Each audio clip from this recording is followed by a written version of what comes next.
You're listening to .news podcast by Polka Dots, where I offer real context, no cliches, and just Poland. Kind of explained. My name is Anya. I'm a local person with a love and a little bit of frustration for Poland. These feelings are deep, sometimes complicated, but always real. So if you're new here, or you're just starting to know about Poland, this podcast is for you. If you're a Polish person wondering what is it that the expats don't get, this podcast is for you. So, why polka dots? First, because I kept seeing a lot of curious and talented people coming to Poland from across the world and getting really confused. Not because they were doing something wrong, but because they had no access to the cultural codes or the contexts in Poland. And there are many. That's why Poland can be so confusing, including to us Poles. We are in the heart of Europe. We are a natural bridge between the East and the West, and we draw a lot of our culture, a lot of our way of thinking and interacting with each other, both from the East and the West, all the while being a very Central European nation. So if that confuses you, don't worry, you're in the right place and you're in good company. Another reason why I founded Polka Dots is that my travels changed me. I had the honor and privilege to travel around the world, both for work and for hobby and passion.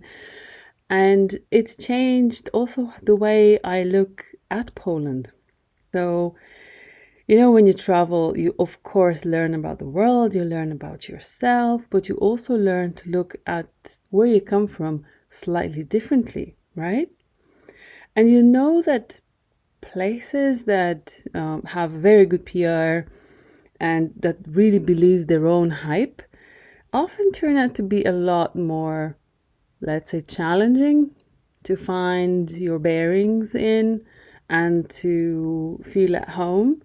And those that don't necessarily take the headlines for all the success in the world, on the contrary, in the media, they're often portrayed through scandals or crises or any other sort of form of tension. They actually have a lot to offer. And when you dig a little deeper, you discover a whole other dimension to them. And it's fascinating. So I traveled around the world, to say it humbly, and I humbly discovered and realized, more than discovered, that Poland is actually a place that works. That a lot of the things here are done right. Yes, there are a lot of shortcomings. Yes, there are a lot of challenges. No place in the world is perfect. And I'll tell you a secret. The things that are not perfect about Poland are affecting its citizens most. So I'm most affected by what's not working here, and I know about it, and I'll complain about it, as I'm sure some of you have already noticed. Complaining is one of the traits of Polish people. So no surprises here, okay? Now, what about the quiet pride and the wide-eyed disappointment that I mentioned in the title slide for my episode 0? Quiet pride is because in the last 20 years, I can see how Poland has transformed and how hard we worked to work ourselves out of the austerity that Poland was after the fall of communism, and for a little while after that. How quickly it happened and how fundamentally, on many levels, it happened. That there's no state corruption, there are no oligarchs. There is political and social divide, yes. And I talk about it in one of my sessions called actually Poles Apart, ? And out of this transformation. Very recently, actually, Poland was already classified as the 20th global economy. So we are in the top 20 world economies. That's crazy to think about, how Poland was not long ago, let's just say. And just to give you a few numbers, Poland is in transition still. It's still transforming. And 20 years ago, we had about 200,000, so less than 1% of legally employed foreign workforce. So all the international people who worked in Poland were constituting less than 1% of our workforce 20 years ago. Rewind to 2025 and it's 1,060,000 people. That is, a five-fold increase. And that's a lot of people. That is a huge increase, a huge shift. When you look at the international students population here in Poland, 20 years ago, it was, again, less than 1% of students studying in Poland. Now it's more than 10%. So it's a tenfold increase in 20 years. And please factor in the fact that more people study and get higher education now than 20 years ago. So that's a massive, massive shift. And on top of that, because international friends of Poland are not the only people traveling, right? Poles travel a lot and have always traveled a lot. And you can see the shift here as well. More or less between 2005 and now, as many as 2.5 million Poles left the country. This had a lot to do with the post-transformation challenges, Poland joining the EU. So 2.5 million people left. But again, in the recent 10 years, and that's fueled especially by Brexit and economic situation in Western Europe and Poland's economic boom, about 1 million of Poles returned to Poland. 1 million, that's a lot of people. And all of those people come with, international experience, with contacts, with language. It transforms you when you travel. When you live abroad, it can be a very rewarding experience. It can be a very challenging experience. That's what I'm also going to talk about in this podcast. So you see, in the last 20 years, there was a massive, massive shift in how people live in Poland and who lives in Poland. And it's fascinating. And there's a lot of confusion because of this as well. Some unsolicited advice and feedback that no one asked for. And, discussions in front of Polish people by some expats. Again, I emphasize some expats, how, cheap it is, how cold it is, how certain things should be done their way, that way, whatever way.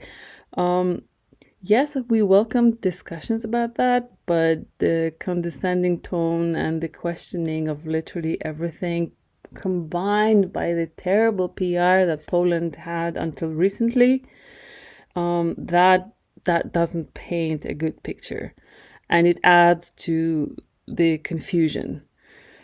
So that's my disappointment part, and also the fact that a lot of those misunderstandings were created with people who seemingly have access to all the information in the world.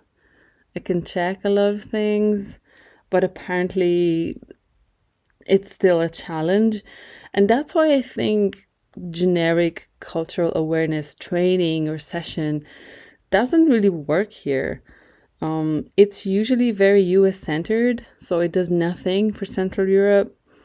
It's very often one size fits all. So if it fits all, it fits no one, to be honest. I think so. And I think we need content that is focusing on Poland and gives people what they need to thrive here. Because confusing as it is, once you get your bearings, once you understand where you are and how to work that place, you are in for a whole new journey. I promise you that. So I had two options, seeing those shifts and thinking about Poland and how people react to it.